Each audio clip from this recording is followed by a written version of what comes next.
if a human being is lucky, sometimes during their life they will ask themselves two questions.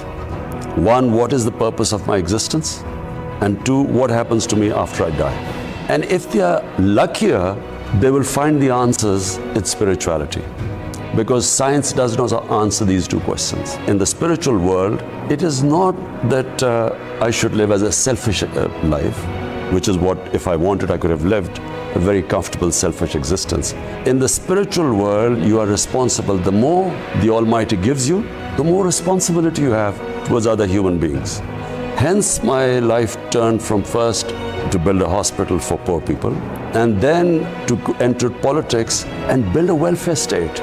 So it is all part of that spiritual journey which comes from asking these two questions. Life and death is in Almighty's hands. And all you have in your hands is effort. We human beings, all we have is the ability to struggle. Whether we succeed or not is not in our hands, it's in Almighty's hands. So I do not fear death, I don't fear failure.